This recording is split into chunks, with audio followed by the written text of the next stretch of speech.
Madame, Monsieur, bonjour. Je suis Christian Faucam, je suis écrivain, je suis penseur et je suis promoteur de ce courant de pensée que j'ai nommé le paradigme de la réflexion logique et continue.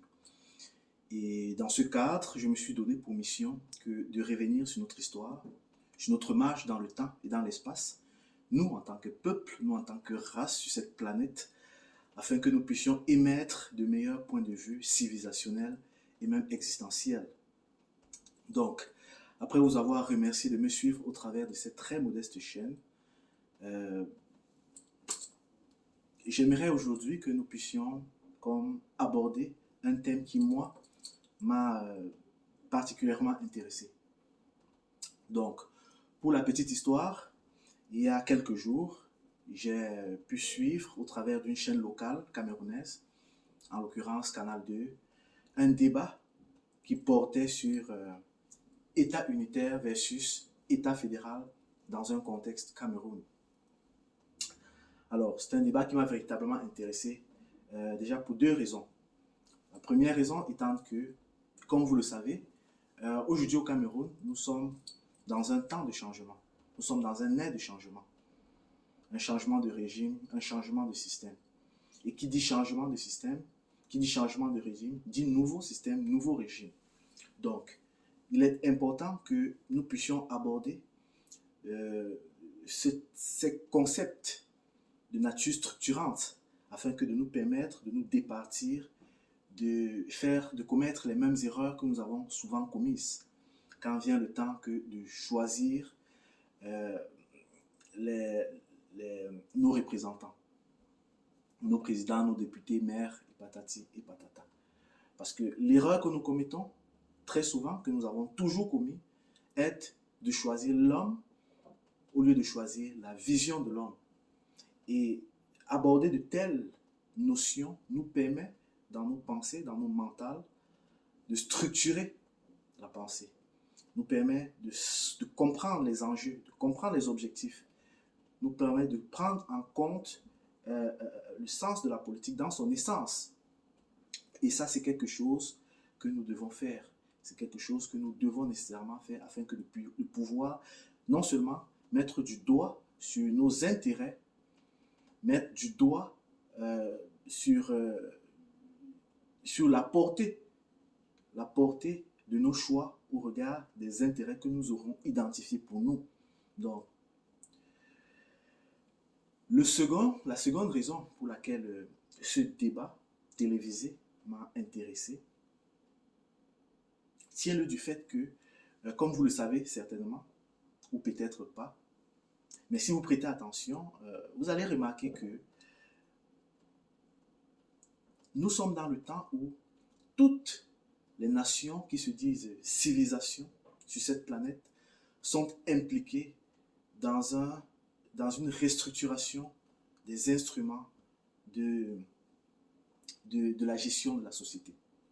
Toutes les nations, que ce soit l'Occident, que ce soit la Grande Russe, que ce soit la Chine ou autres, tous sont impliqués dans la restructuration de façon interne des instruments de gestion de leur société.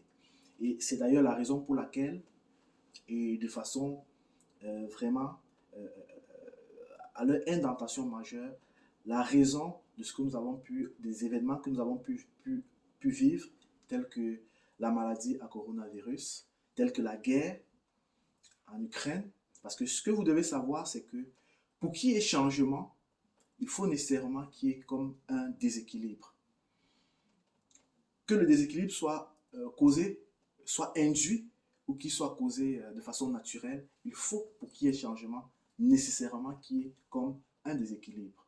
Alors, ce déséquilibre à la hauteur, à l'échelle du monde, a été induit au travers des différents événements, coronavirus, la guerre et tout et tout. Mais vous remarquerez bien que pour ce qui est du Cameroun, c'est un déséquilibre naturel. Donc nous devons prendre en compte à notre profit cette ère de changement. Nous devons prendre à profit cette fenêtre que la nature, que le monde nous donne, que de redéfinir de façon profitable les instruments de ce qui feront notre société pour demain. en vous faisant également remarquer que ce n'est pas tant une mode. Le fait que les civilisations, les grandes nations redéfinissent leur société, ce n'est pas une mode. En réalité, c'est un requis planétaire. C'est un requis planétaire parce que nous sommes dans le temps où la planète tout entière est engagée dans un mouvement comme évolutif, comme évolutionnaire. De façon intrinsèque, la planète s'est donné la possibilité, la capacité de fabriquer des produits, des fruits tout à fait, un tant soit peu différents de ce qu'ils n'étaient. Et quand je dis fruits, c'est aussi bien vous et moi, les humains. Donc, il va de soi que euh, dès lors que les fruits acquièrent de nouvelles capacités, il va de soi que, afin que de pouvoir les gérer, que la société prenne en compte ces particularités. Donc, que la société s'actualise, que la société actualise, que les nations actualisent les instruments de leur futur. Et quand je dis ceci, j'aimerais également attirer l'attention des peuples noirs, j'aimerais attirer l'attention des Kémètes et des Camerounais sur le fait que si aujourd'hui cette civilisation, appelée la civilisation des maîtres de la vallée du Nil, que nous connaissons aujourd'hui comme la civilisation des Kémètes, si cette civilisation a disparu alors qu'elle était au fait de sa gloire, alors qu'elle côtoyait la cime des étoiles, c'est tout simplement parce que quand est venu le moment où la planète est rentrée dans un stade d'évolution, cette civilisation avait cristallisé ses us et coutumes, c'est-à-dire les instruments de gestion de cette civilisation, dans ce que nous appelons aujourd'hui les traditions. Donc, quand est venu le moment pour elle d'actualiser toutes ces traditions-là, elle n'a pas pu parce que elle ne s'est pas donné les moyens d'actualiser, parce que ayant cristallisé dans ce qu'on appelle la religion, dans ce qu'on appelle les traditions. Donc, et une civilisation qui ne se met pas en harmonie, un peuple, une nation qui ne se met pas en harmonie avec la planète est techniquement considérée comme un intrus.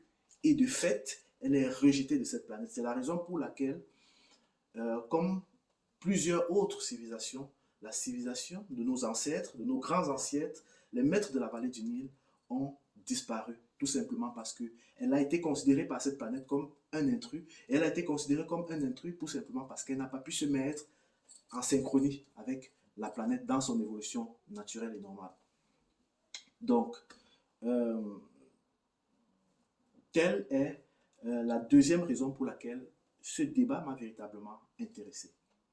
Alors, pour ce qui est du débat en lui-même, comme je vous l'ai dit, il portait sur État unitaire versus État fédéral dans un contexte Cameroun. Et j'aimerais quand même profiter de cette petite vidéo pour attirer l'attention sans tomber dans la facilité de la critique, parce que le débat était beau, le panel était intéressant, les débatteurs étaient d'un niveau certain, donc j'ai adoré. Mais nous avons comme une certaine lacune dans la conduite de ce qu'on appelle le processus d'un débat, il me semble. Parce qu'il me semble bien que débattre, c'est d'abord fondre sa personnalité, fondre son individu dans l'argumentaire qu'on présente pour atteindre les objectifs qu'on s'est fixés.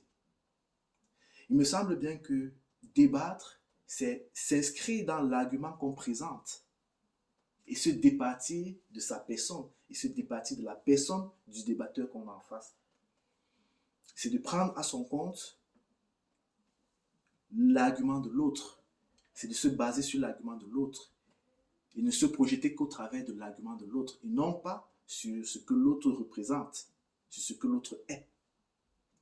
Donc, c'est quelque chose qui est un tant soit peu embarrassant dans nos différents débats. On a l'impression que ce sont des conflits personnels, que ce sont des problèmes d'ego, des problèmes personnels. Et c'est un tant soit peu embarrassant et on se perd en conjecture. Donc, il me semble également que dans un débat, on a une entrée qui est le thème, mais on a également des objectifs, qui est l'objectif en lui-même du débat. Et entre le thème, qui est l'entrée, et l'objectif du débat, on a un lien logique, lequel lien logique est étayé par des argumentaires, lesquels argumentaires eux-mêmes n'ont pas les mêmes indentations. Nous avons des arguments d'indentation majeure et des arguments d'indentation plutôt mineure. Mais la valorisation de ces différents argumentaires entre les panélistes tient lieu de ce qu'on pourrait appeler la gentle agreement. Et cette gentle agreement, c'est quelque chose qui nous manque encore beaucoup. Donc, alors, mais s'il m'était donné à moi que de participer à un tel débat, a priori, il aurait été question pour moi que d'émettre une définition afin que nous puissions percevoir les éléments déterminants, les éléments déterminatifs, dès lors qu'il est question de considérer, de faire un choix entre État unitaire et État fédéral dans un contexte Cameroun. Alors, permettez-moi donc, dans ce cadre-là, de vous définir, de vous présenter comme une définition, ou alors peut-être une illustration de ce que c'est que l'État unitaire. Alors, considérons donc un groupe de personnes, une famille, un clan, qui, dans sa marche dans le temps et dans l'espace, qui à un moment donné de son histoire, va se donner la volonté de puissance. Cette volonté de puissance va être matérialisée par le fait qu'elle va soumettre l'ensemble des communautés qui lui seront environnantes. Et parce qu'ayant manifesté volonté de puissance, elle va donc s'atteler à faire que l'ensemble de toutes ces communautés soumises perdent leur identité propre, afin que de mieux agréger ces différentes communautés dans le grand ensemble qui va être puissance.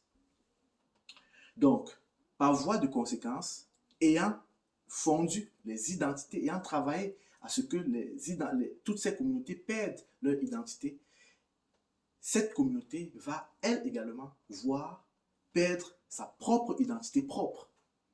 Donc, elle va donc se retrouver avec une masse puissante démunie d'identité propre. Et ce faisant, elle va se donner, elle va travailler afin de recréer de façon artificielle des objectifs et des idéaux, lesquels objectifs et idéaux vont être mis au service d'une construction tout aussi artificielle appelée l'État.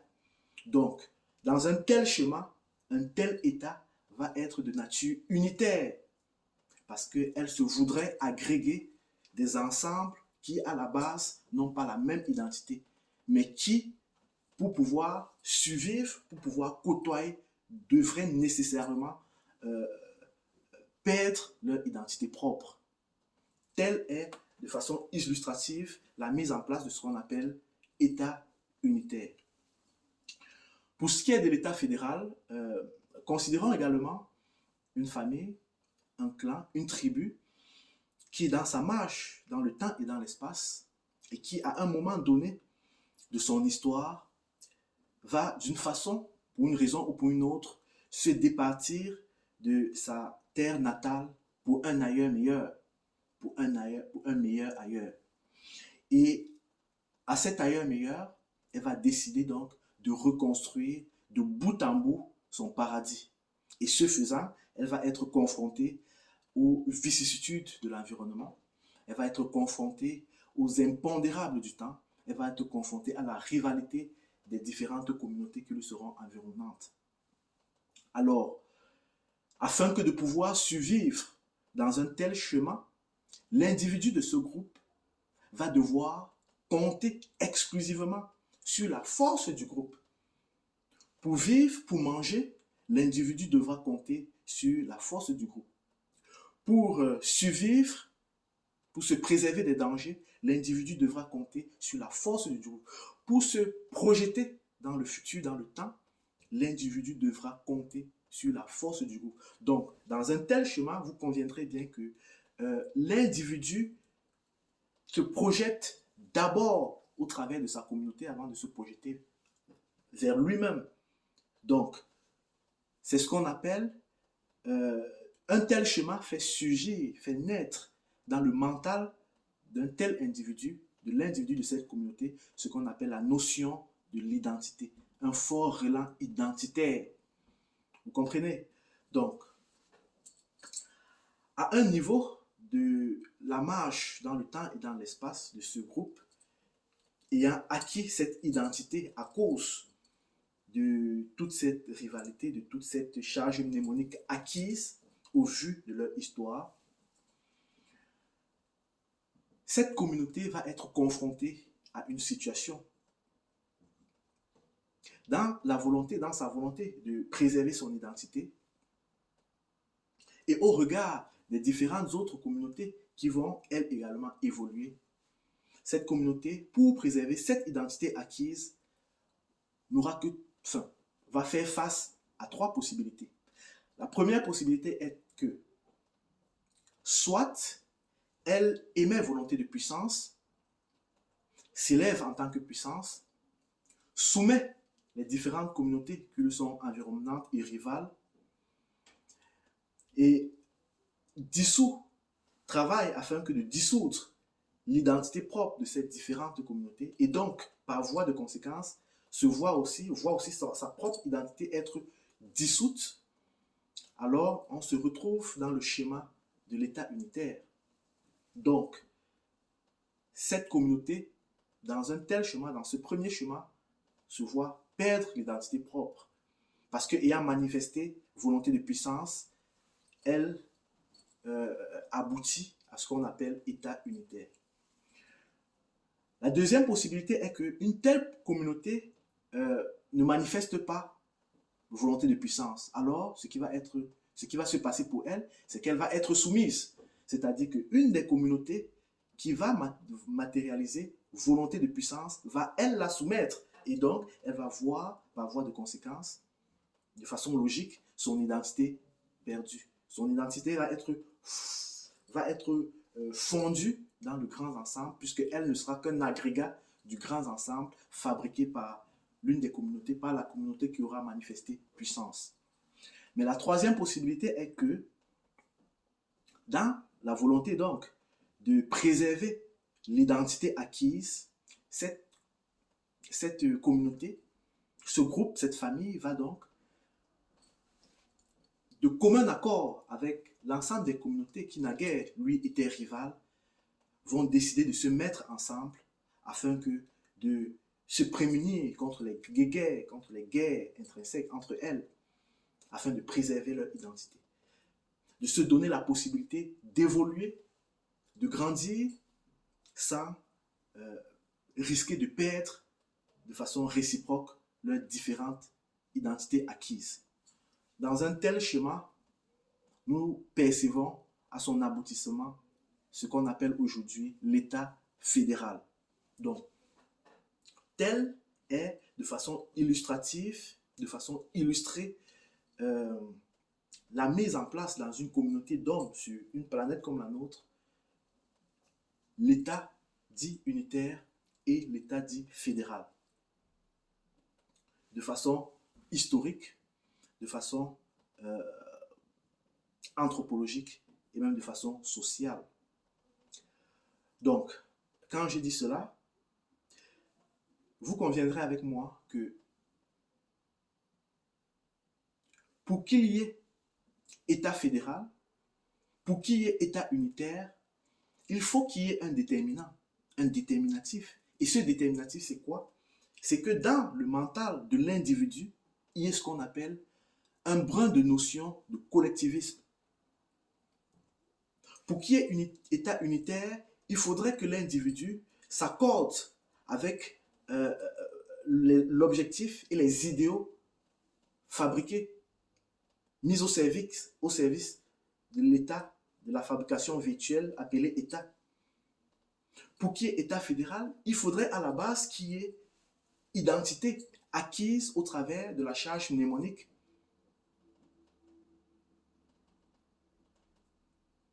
Donc, pour qu'il y ait État unitaire, pour qu'il y ait État fédéral, il faudrait que les individus partagent dans leur mental un brin de collectivisme. Alors, la question que je suis fondé aujourd'hui à vous poser, et qui est le but de cette vidéo, est de savoir, pensez-vous que les peuples Les individus de la nation camerounaise, aujourd'hui, ont dans leur mental, manifestent dans leur mental un brin de collectivisme au regard de ce que nous pouvons observer, de nos caractéristiques, de nos natures, de ce que nous matérialisons.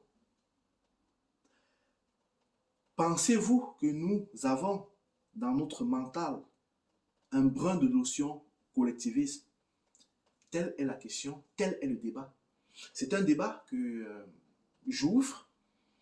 Venez qu'on débatte. Je suis également disposé à venir sur vos diverses chaînes débattre. C'est un débat. Sachant que pour qu'il y ait État unitaire, sachant que pour qu'il y ait État fédéral, il faut nécessairement que dans le mental de l'individu, il y ait un brin de notion de collectivisme. Pensez-vous que dans le mental de l'individu Cameroun, s'il y ait du collectivisme? Telle est la question. En vous remerciant de m'avoir écouté, je vous donne rendez-vous sur vos différentes chaînes. Je vous donne rendez-vous sur ma chaîne pour qu'on puisse débattre. Merci.